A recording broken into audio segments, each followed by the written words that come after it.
Papal Mass in Quito. Pope Francis celebrates the Eucharist for a rain-soaked crowd in Ecuador's capital. Flag's future uncertain. The South Carolina House now debates the removal of the Confederate flag from State House grounds. Statue likely to stay for now. The effort to remove Blessed Junipero Serra's statue from the U.S. Capitol is on hold. And melding faith with native culture. Rich indigenous traditions are on display for the Holy Father in Latin America.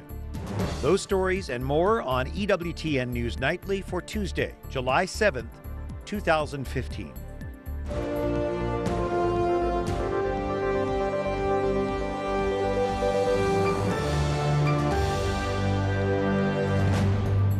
Good evening from Washington. Thank you for joining us. I'm Brian Patrick with your news now. Pope Francis concludes a two-day trip to Ecuador with an open-air mass attended by hundreds of thousands. The mass was celebrated between meetings with bishops, indigenous groups, and students. Pope Francis urges Latin America to channel the same urgency that won independence from Spain 2 centuries ago to spread the faith today.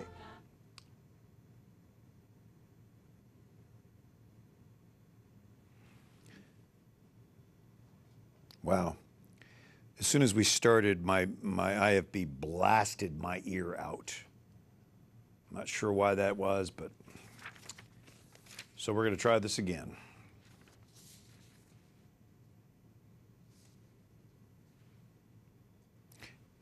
No, it was the tape.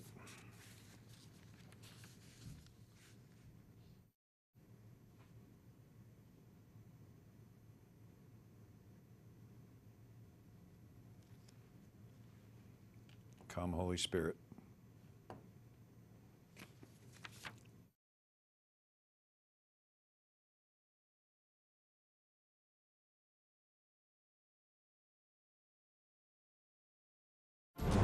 Papal Mass in Quito.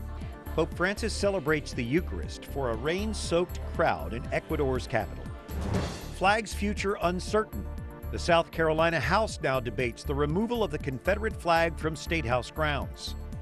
Statue likely to stay for now. The effort to remove Blessed Junipero Serra's statue from the U.S. Capitol is on hold. And melding faith with native culture. Rich indigenous traditions are on display for the Holy Father in Latin America. Those stories and more on EWTN News Nightly for Tuesday, July 7th, 2015.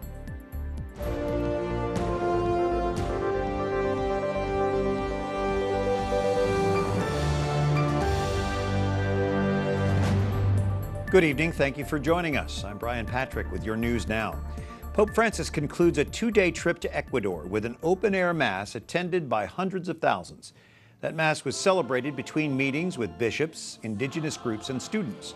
Pope Francis urges Latin America to channel the same urgency that won independence from Spain 2 centuries ago to spread the faith today. Francis says Catholics should be builders of unity. The Pope wore Ecuadorian vestments, and the Mass featured readings in one of the native languages.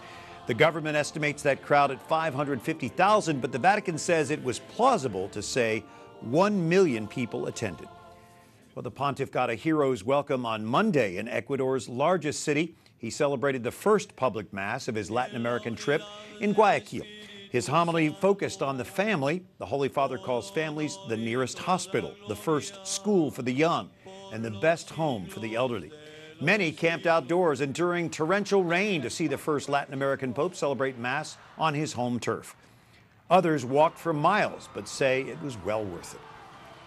The Pope is obviously more at home in Latin America than he is in Rome. Francis is receiving an outpouring of affection wherever he goes. Kids in Ecuador practice a song for a special guest. Bienvenido, bienvenido. He sings, "Welcome, Pope Francis. Ecuador receives you with songs of love. It's a welcome full of gusto." Pope Francis kicked off his week-long trip home to Latin America with a visit to Ecuador's capital, Quito. The Pew Research Center says 79% of the country is Catholic. The Vatican estimates 500,000 people lined the street as the Pope passed. He stopped to say hello and blessed a baby dressed as him. Some fans threw what we guess are gifts, flowers and birds. Mary Torres works several jobs to support her 5 children. She says she sometimes only eats once a day. But the Pope's visit to her country fills her with emotion. With the flags of the Vatican and Ecuador, the Pope flew to Ecuador's port city of Guayaquil. He even posed for a selfie with some altar boys. Inside the Shrine of the Divine Mercy, Pope Francis brought smiles and a blessing to child cancer patients, nursing home residents, and the poor. Les doy la bendición. He says, I give you a blessing, but I won't charge anything. Pero He goes on, but I ask you, please pray for me. Promise me. me lo prometen. So now the Pope moves on to Bolivia before wrapping up the week in Paraguay. Anna Quintana is Latin American policy analyst for the Heritage Foundation. And Anna, the Pope stresses family. What are the real challenges that are facing Catholic Latin American families? You know, Latin American families are just like American families, right? They all want to have the ability for prosperity. They all want the best future for their children, especially, right? And Latin America is a region that is just overcome with an endemic insecurity, both, you know, citizen security, both human security and economic insecurity as well. We all know it's one of the most unequal and impoverished regions of the world. So these are very small Latin American countries, very Catholic. Yes. What is the social and political climate in these three countries that he's visiting? You know, the political climate in Ecuador and Bolivia are much different than Paraguay, for example, right? Ecuador and Bolivia, unfortunately, are governed by what can be argued are pretty authoritarian leaders and pretty repressive authoritarian leaders at that. Paraguay, obviously, you know, not so much. So kind of we have to recognize that the situation for, you know, for people who are human rights activists and dissidents in these both countries, it's pretty precarious. Do you think the leaders in these three countries are at all open to the message of Pope Francis? I would hope so. I would really, really sincerely hope so. That's what it seems to be the case with President Correa in Ecuador. I would only hope and that the Holy Father is also, you know, in his meetings, obviously with the government, that he's also able to meet with individuals that are, you know, part of the human rights and the activist community. So he's leaving Ecuador where there are 18 indigenous groups. Mm-hmm. How do those groups fare in modern day Ecuador? You know, one great thing that President Correa and President Morales of Bolivia have done is they've really stressed the rights of the indigenous community and the need to support the indigenous communities, because all throughout Latin America, that's where this is a community that has been largely disenfranchised. We remember the genocide in Guatemala, and that's kind of been a recurring issue throughout history in the entire region. So it's, you know, they're obviously faring much better now under these leaders than they have in the past. Pope Francis, probably more than any other leader of the Catholic Church, is closer to the issues that these people face than anyone has been, right? Oh yeah, without a doubt. He's an Argentine. He's somebody from the region, so he understands the history. He understands the political dimensions. You know, he gets the social components of things. So it's pretty great. I'm a Cuban American, and I think it's amazing that he's, you know, visiting throughout the region, that we have a Pope who's an Argentine. It's a fascinating time. And in a couple of months, he'll be visiting Cuba. Yes, he will, and that's another thing I really stress. I really sincerely hope he can get an opportunity to meet with the human rights activists and the dissidents, particularly the Ladies in White, the Catholic group who is, you know, routinely, just this is the 12th week in a row the 12th Sunday in a row that they've been arrested by the Cuban government. So I really hope he has an opportunity to speak with them. As we get closer to that visit, we'll have you back. Anna Quintana, thanks for joining us. Thanks for having me. From the Heritage Foundation. Some of the other stories our EWTN News Nightly team has been covering in today's world. President Obama hosts the leader of Vietnam's Communist Party at the White House today. This as protesters outside the White House call for greater freedom in that Southeast Asian nation. Jason Calvi reports. Vietnamese from around the U.S. bring more than chants and signs to the White House. They bring stories of persecution. Diem Thuy was very young when her dad was thrown into a Vietnamese jail from 1975 to 1981. I did not remember what day my dad go to jail. He disappeared of my life. So I did not see him for many years. The U.S. is eager to improve relations with its one-time foe, but Vietnamese Americans are skeptical. We know for sure that the Vietnamese communist government never kept their promises. Father Joseph Ding, a priest of the Diocese of Charlotte, left Vietnam when he was 25. The communists never allowed me to come back to Vietnam because I always raised my voice, for the Catholic Church in Vietnam. President Obama says he and Nguyen Phu Trong had candid discussions on issues of human rights and religious freedom. Remarkable progress that's taken place in the relationship between our two countries over the last 20 years. Those marching outside the White House say they hope the president was firm. We stand with all the Vietnamese political prisoners, and we urge the administration to speak out on human rights. We think that a bilateral relationship based on freedom and human rights is in the long-term interest of both countries. The communist leader says the president has accepted an invitation to visit Vietnam, but Brian, the president hasn't said if that will happen during his presidency. All right, thank you, Jason Calvi. And the South Carolina Senate overwhelmingly approves a bill to remove the Confederate flag from the grounds of the Capitol. The 36-3 vote now sends that bill to the House, where it faces a less certain future. This remains a very divisive issue in the South. The Confederate battle flag flies over a Civil War memorial outside the South Carolina State House. Some believe the location of that flag outside the legislature is no accident. That symbol excludes some of us from feeling, that we're included and, that we're a part of what's going on. But supporters of the flag aren't giving up without a fight. This is our heritage. This is who we are. This is who we are proud to be. I mean, and in the South, you stand with us or you stand against us. A large crowd of people gathers to fly flags outside the Alabama Capitol building, making their stance clear. Another group protests this weekend outside a Walmart in Virginia after the company's decision to stop selling products bearing the Confederate flag. It is our heritage, has always been about heritage, and it will never be about race. My reaction is this is disgusting. 21st century, and they're still flying the flag and hate saying it's heritage. Across the South, calls for change have grown in the aftermath of the race-motivated shootings that left 9 people dead in South Carolina. And a statue of Blessed Junipero Serra will likely stand in the U.S. Capitol when Pope Francis visits in 2 months. While here in D.C., Francis will canonize Father Serra, a Spanish missionary who brought the faith to California.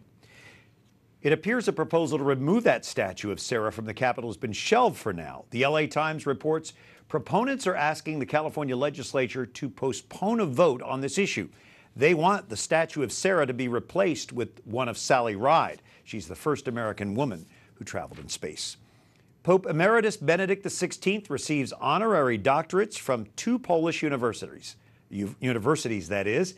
Benedict is recognized for his contributions to sacred music in the liturgy. He gives credit to his predecessor, St. John Paul II.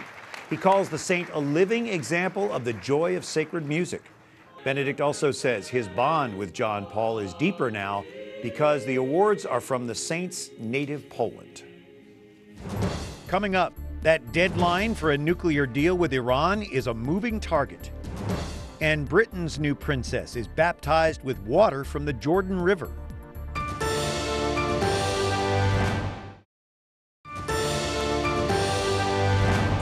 On Tuesday, July 7th, thank you for joining us for EWTN News Nightly. I'm Brian Patrick. For the second time in just a week, the deadline for a nuclear deal with Iran is extended. Wyatt Goolsby is here with the latest tonight. Yeah, Brian, the U.S. State Department confirms the deadline has been pushed to Friday. Right now, the biggest beef is between Western countries and Russia, who disagree about lifting an arms embargo on Iran, but that's just one of many differences. Diplomats from 6 world powers and Iran seem eager to strike a deal, but key points have yet to be settled. The U.S. and Western allies have offered relief from economic sanctions. Before they do, negotiators want to guarantee Iran will be completely open about their weapons program. It is difficult.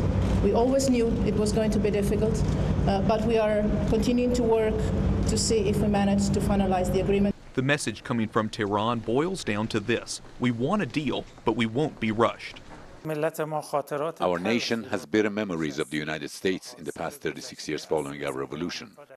but the nuclear negotiations are a historic opportunity with the U.S. Some nuclear negotiation experts, like former Ambassador Robert Joseph, are skeptical diplomats will make any progress. For this has not been a matter of compromise, the give and take of normal diplomatic negotiations. This is a matter of concession after concession on both the major and minor issues being negotiated. Joseph says one of the biggest problems is Iran's unwillingness to make serious concessions. Diplomats in Vienna will not likely meet together formally again until tomorrow night, but between now and then, low-level negotiations will continue. Brian. All right, Wyatt, thank you. Well, the 4th of July weekend was no holiday for many political candidates.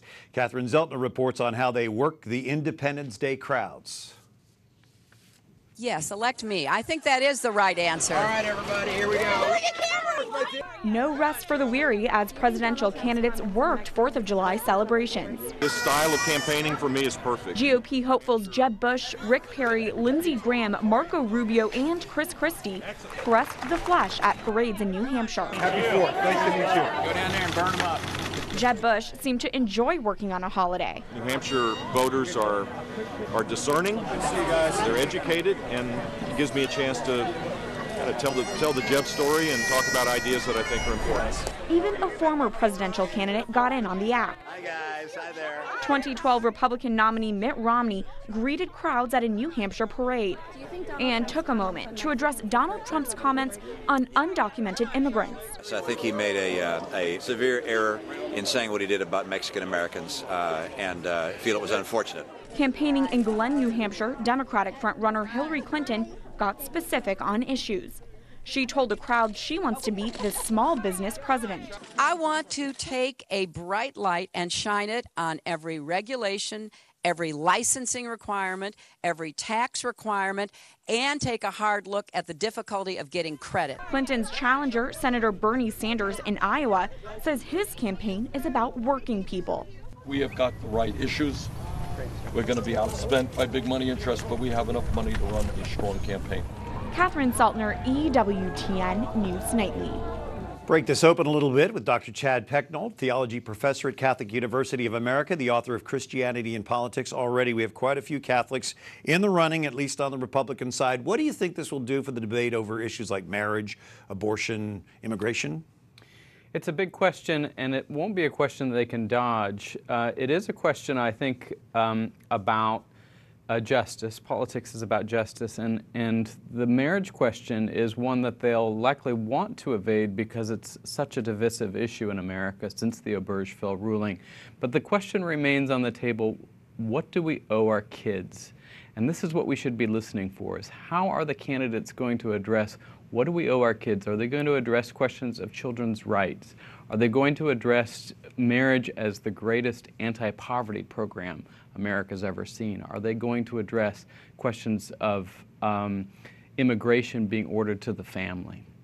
You know, for a lot of us who are frustrated with that ruling, it would seem that this would be a great opportunity for someone to stand up for this. Do you think they will, or will they avoid it? My sense is that they're going to be indirect about it. But let's listen for that. Let's listen for the ways in which they're indirect about that. The way in which Scott Walker, for example, backed away from a strong push against gay marriage out of pressures in his own family tells us the challenges we're up against. We have a country which is divided over gay marriage. What will our candidates do to speak up for, say, religious liberty, since religious liberty is now under greater threat, as all the dissenting opinions reminded us? Society has been really kind of redefining marriage for some time now, but what's the significance of this political and legal redefinition? This is a big question because traditionally the society is something which is pre-political, which sets limits precisely because of the natural family unit which constitutes the common good. What we're seeing here is a state which is constructing a family.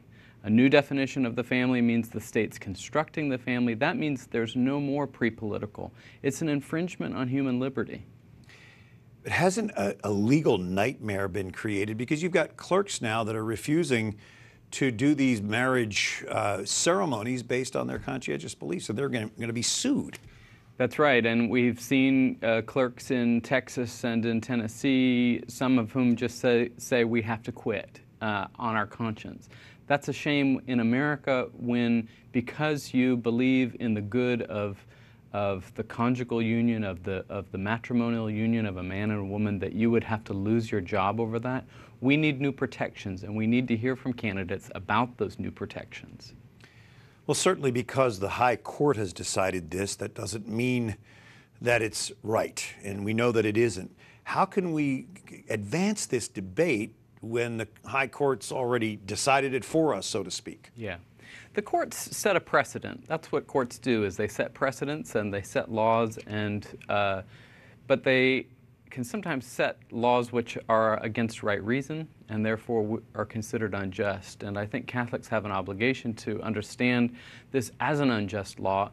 It requires peaceful dissent, and that peaceful dissent first begins in prayer, prayer for our country, prayer for our families which are being torn apart spiritually by the Obergefell ruling, but then also for our children, and convincing our children about the good of marriage and teaching our children well how to distinguish true and false visions of marriage.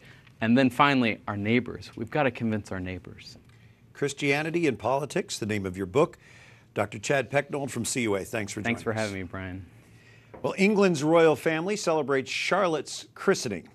Hundreds of people gathering outside St. Mary Magdalene Anglican Church for this ceremony. William and Kate arrived with toddler Prince George and the 9-week-old princess. In royal tradition, water for the baptism is taken from the River Jordan, where Jesus was baptized. It's only the second time Britain's newborn princess has been seen publicly. Up next, we return to Ecuador to recap the Pope's 2-day visit there. And rich indigenous traditions are on display for Pope Francis throughout Latin America.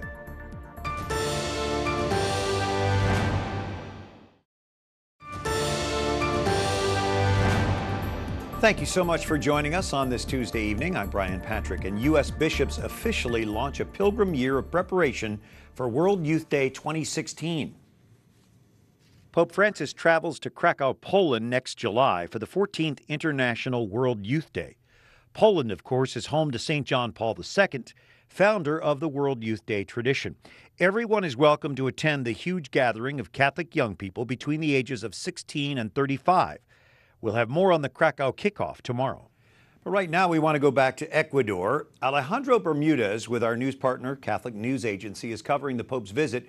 As Francis visits his country of Ecuador and wraps up this visit, unity and evangelization seem to be central themes. Would you agree?